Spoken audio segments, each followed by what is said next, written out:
Hello everyone, তোমরা সবাই কেমন আছো? আমি ভালো আছি। অনেকদিন পরে আবার একটা নতুন মিনি ব্লগ নিয়ে এলাম। তো আজকে আকাশে খুব মেঘ ধরেছে, হালকা বৃষ্টিও পড়েছে। তো ভাবছি কি করব।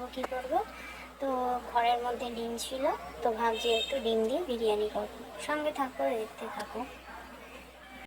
এগুলো সিদ্ধ করে নিয়েছি, আর এইদিকে ভাতটা বসিয়ে দিয়েছি।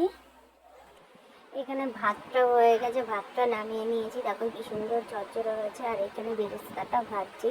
তো বেরেস্তাটা অলমোস্ট ভাজা হয়ে গেছে, এবার নামিয়ে নেবো। নামিয়ে নিয়ে আলুটা ভাজা বসিয়ে দিলাম। এই দেখো আলুটাও ভাজা হচ্ছে বেশ।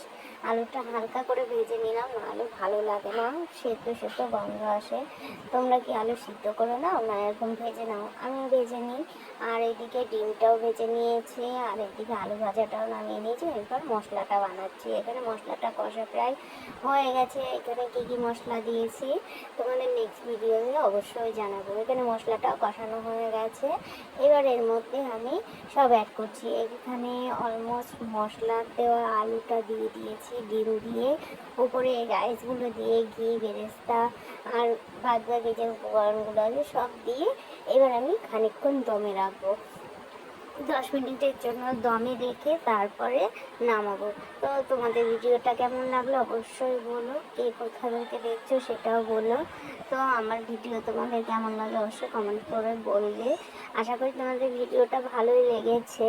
তো তোমরা কিন্তু একটা কাজ করতে ভুলে যাও, কমেন্ট করতে, শেয়ার করতে আর লাইক করতে। তোমরা ভুলেই যাও ভিডিও দেখতে দেখতে যে একটা ছোট্ট লাইক করতে হবে।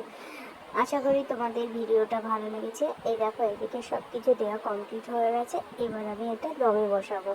তো দেখতে তোমাদের কেমন লাগছে আমাকে অবশ্যই জানিও। তো এইখানে সব দেওয়া হয়ে গেল। এখানে সব দেওয়া হয়ে গেছে। এবার আমি এটা দমে বসিয়ে দিয়েছি, 10 মিনিট দমে রাখবো। তো এদিকে 10 মিনিট হয়ে গেছে, এবার দমটা খুলবো। দেখো কি সুন্দর কালার এসছে, কি ফাইন লাগছে। তো চলো এবার খাওয়ার জন্য সার্ভ করি। তোমাদের কেমন লাগলো অবশ্যই জানিও। দেখো আমি এবার সবাইকে দিচ্ছি। দেখো বিরিয়ানিটা কত সুন্দর ঝরঝরে আর কত সুন্দর হয়েছে, সবাই এখন খাচ্ছে। তোমাদের কেমন